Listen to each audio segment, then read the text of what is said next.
அஸ்ஸலாமு அலைக்கும் வரஹ்மத்துல்லாஹி வபரகாத்துஹு. இரவில் விழிப்பு வந்தால் ஓத வேண்டிய துஆ. இந்த துஆவை ஓதி நாம் இறைவனிடம் பாவ மன்னிப்பு கேட்டால் கண்டிப்பாக அல்லாஹ் அந்த பாவத்தை மன்னிப்பான். அந்த துஆ என்னன்னா, லா இலாஹ இல்லல்லாஹு வஹ்தஹு லா ஷரீக லஹு லஹுல் முல்கு வலஹுல் ஹம்து வஹுவ அலா குல்லி ஷைஇன் கதீர்.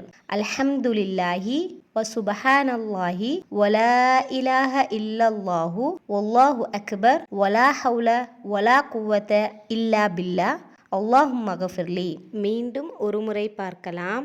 லா இலாஹ இல்லல்லாஹு வஹ்தஹு லா ஷரீக லஹு லஹுல் முல்கு வலஹுல் ஹம்து வஹுவ அலா குல்லி ஷைஇன் கதீர். அல்ஹம்துலில்லாஹி வசுபஹானல்லாஹி வலா இலாஹ இல்லல்லாஹு வல்லாஹு அக்பர் வலா ஹவுல வலா குவத இல்லா பில்லா அல்லாஹும்ம கஃபிர்லி. இதனுடைய பொருள், வணக்கத்துக்குரியவன் அல்லாஹ்வை தவிர வேறு யாரும் இல்லை.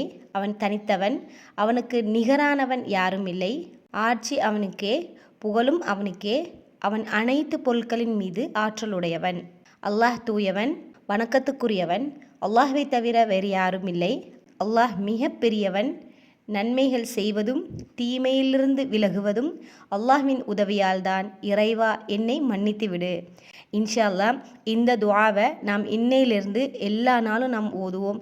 அல்லாஹ் நம்ம அனைவருடைய பாவத்தையும் மன்னிப்பானாக. ஆமீன். அஸ்ஸலாமு அலைக்கும் வரஹ்மத்துல்லாஹி வபரகாத்துஹு.